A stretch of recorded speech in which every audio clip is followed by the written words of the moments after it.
स्वागत है भाई आप लोगों का एक और नए वीडियो में। आज के वीडियो में भाई कुछ कमेंट्स डिस्कस करेंगे।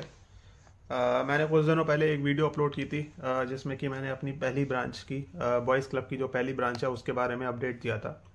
और काफ़ी लोगों को पसंद आया वो अपडेट और काफ़ी लोगों ने अपने सजेशन वगैरह दिए हैं कमेंट्स में। तो उन कमेंट्स को मैं थोड़ा डिस्कस करना चाहूँगा आप लोगों के साथ में और रिप्लाई करने की कोशिश करूँगा मैं उन कमेंट्स को। तो ये भाई एक हैं अर्पित पटेल, ये बोल रहे हैं कि भाई बॉयज़ क्लब बहुत आवश्यक है।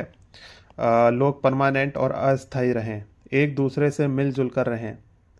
इस संगठन में नव युवक हैं, इसलिए वह मेहनत करें, कमाएं, कमाई का कुछ भाग संस्था को दें, जिससे जिससे संस्था चल सके और आगे बढ़े। सही बात है। मतलब इन्होंने बोला है कि भाई इस संगठन में काफ़ी यंग लोग हैं, तो फिर वो लोग कमाएं, पैसे कमाएं और उसका कुछ हिस्सा बॉयज़ क्लब को दें। तो मैं बोलना चाहूँगा कि भाई ऐसा चैरिटी की तरह देने की ज़रूरत नहीं है बॉयज़ क्लब को, और बॉयज़ क्लब ऐसा चैरिटी लेगा भी नहीं।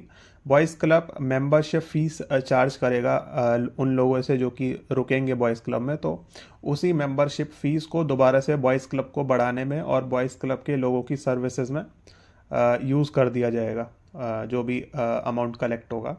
तो अलग से ऐसा कोई चैरिटी वगैरह की ज़रूरत शायद नहीं पड़ेगी। जो हमारा फ़ीस वगैरह होगी, मेंबरशिप फ़ीस होगी, उसी से चीज़ें आगे बढ़ेंगी। तो ये है। और इसके अलावा एक और ये कमेंट है सौरभ धीमान का। ये बोल रहे हैं कि भाई बहुत ही अच्छी शुरुआत है भाइयों, प्रचार प्रसार जमकर करो, इसको एक पूरी सोसाइटी बना डालो। विवाह सबके लिए ज़रूरी नहीं है और हर लड़के के लिए सूटेबल भी नहीं है। और अविवाहित लड़कों को आजकल घर परिवार परिजन भी कोई सपोर्ट नहीं करता है। कामकाज करने वाले लड़कों को ही सदस्य बनाएं, ताकि आपके इस महान कार्य के लिए ज़रूरी धन की कोई कमी ना रहे। एक ऐसी जगह हो जहां अविवाहित लोग रह सकें, जिंदगी को जी सकें। सही बात है। मतलब आपने बहुत सारे पॉइंट जो हैं वो बॉयज़ क्लब की जो आइडियोलॉजी है उससे मिलते जुलते पॉइंट्स बोले हैं आपने। सिमिलर एक आइडियोलॉजी है बॉयज़ क्लब की, तो उसी चीज़ पे हम लोग काम करेंगे। काफ़ी आप लोगों ने सपोर्ट दिखाया है इस चीज़ को और इस कॉज को। भैया आप बहुत अच्छा काम कर रहे हो, शुक्रिया भाई। वाओ, क्रेज़ी शुरुआत भाई साहब, excellent idea, you are doing great work and definitely will be a great success in future.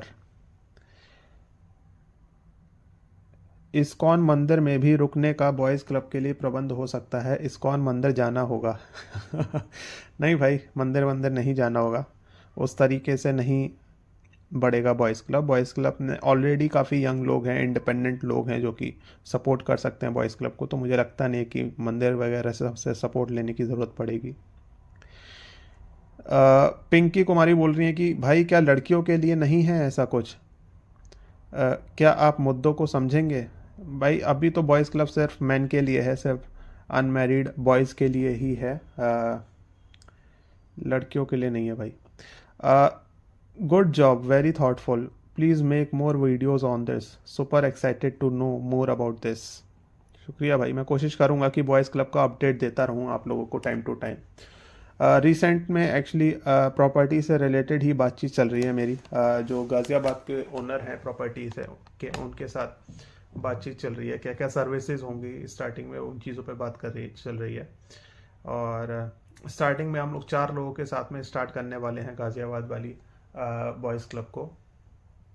हमारे पास एक्चुअली एक 2 BHK फ्लैट है जो कि हम लोग ने रिसेंटली अरेंज किया है, और हम लोग सोच रहे हैं उसको शेयरिंग में स्टार्ट किया जाए, मतलब पर रूम में 2 लोगों के लिए रुकने की व्यवस्था हो।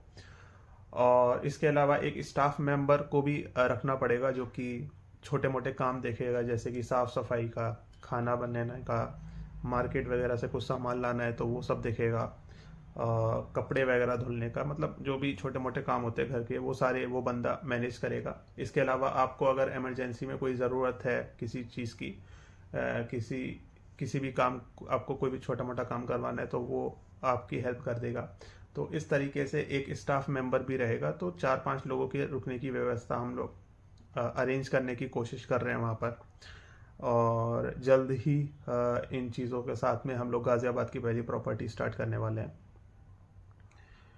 मैं एक फॉर्म निकाल दूंगा स्टार्टिंग में, जो लोग भी इंटरेस्टेड होंगे क्लब में रुकने के लिए वो लोग वो फॉर्म भर सकते हैं, अपनी डिटेल दे सकते हैं।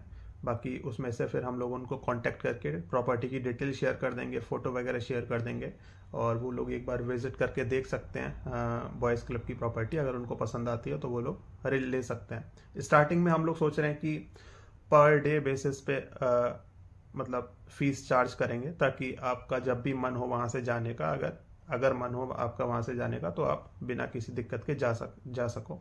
तो इसलिए स्टार्टिंग में हम पर डे बेसिस पे रखेंगे मेंबरशिप फीस, बाद में उसको बढ़ा सकते हैं। तो वो एक चीज़ है। इसके अलावा शिवम जिंदल बोल रहे हैं कि भाई घर वाले बहुत टॉर्चर करते हैं और सोसाइटी भी। मुझे आना है, 25 ईयर ओल्ड हूँ। गुड आइडिया मेरे भाई, I am one of you. Well done brother. Fees तो होनी ही चाहिए, वरना कोई भी बात सस्टेन नहीं करेगी।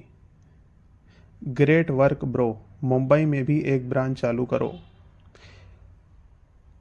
सर गुजरात में भी ब्रांच कब चालू होगी? भाई धीरे धीरे ही होगी। स्टार्टिंग में अभी गाज़ियाबाद वाली एक बार स्टार्ट हो जाए प्रॉपर से प्रॉपर्टी, उसके बाद फिर हम लोग बेंगलोर में 2-3 प्रॉपर्टी की बात चल रही है, तो बेंगलोर में शायद स्टार्ट करेंगे, उसके बाद फिर बाकी जगह भी एक्सपेंड करेंगे। मेरा 2 साल बाद कानपुर से दिल्ली चंडीगढ़ में प्लान है, कभी मिलेंगे दिल्ली आने पर। ज़रूर भाई। Good idea. जो लोग शादी करके अलग हो चुके हैं वो भी क्लब में शामिल हो सकते हैं क्या? हाँ भाई, जो लोग का डाइवोर्स हो गया है और उनका दोबारा शादी करने का प्लान नहीं है, वो लोग भी बॉयज़ क्लब का हिस्सा बन सकते हैं, बॉयज़ क्लब के मेंबर बन सकते हैं वो भी।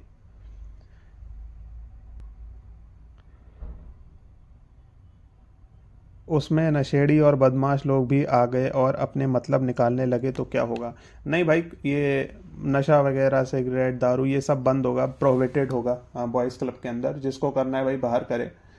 बॉयज़ क्लब के अंदर ये सारी चीज़ें बैंड होंगी, और किसी भी तरीके का आप स्मोकिंग, ड्रिंकिंग वगैरह बॉयज़ क्लब के अंदर अलाउड नहीं होगा।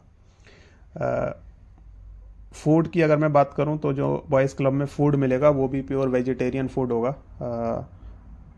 तो अंदर ये सब नहीं मिलेगा आपको। कुछ चाहिए या करना हो तो आप बाहर कर सकते हो। भाई आउटर में लेना, ये प्रॉपर्टी की बात कर रहे हैं कि भाई प्रॉपर्टी जो है बॉयज़ क्लब की वो आउटर में लेना। मेरा भी ये प्लान है, मतलब सिटी से दूर थोड़ा पीसफुल एरिया में, ग्रीन एरिया में बॉयज़ क्लब स्टार्ट किया जाए। लेकिन अभी कोई प्रॉपर्टी अरेंज हो नहीं पाई है ऐसी। अगर कोई मेरे को अप्रोच करेगा जिसके पास प्रॉपर्टी होगी, तो ज़रूर हम लोग आउटर में खोलेंगे बॉयज़ क्लब। लेकिन सिटीज़ में भी खोलना ज़रूरी है, क्योंकि काफ़ी लोग वर्किंग होते हैं जिनको ऑफिस जाना पड़ता है या फिर अपना बिजनेस वगैरह देखना पड़ता है। तो उन लोगों के लिए सिटी में भी कुछ ब्रांचेस खोलना ज़रूरी है बॉयज़ क्लब की, ताकि वो लोग बॉयज़ क्लब में रह भी सकें और अपना काम वाम भी देख सकें, राइट। तो इसलिए सिटीज़ में भी खुलने चाहिए ब्रांचेस कुछ, और आउटर एरिया में भी खुलने चाहिए। अभी हम लोग सिटी से ही स्टार्ट कर रहे हैं, लेकिन आगे चल के जैसे जैसे प्रॉपर्टीज़ अरेंज होती जाएंगी, वैसे वैसे हम लोग बाहर भी खोलेंगे।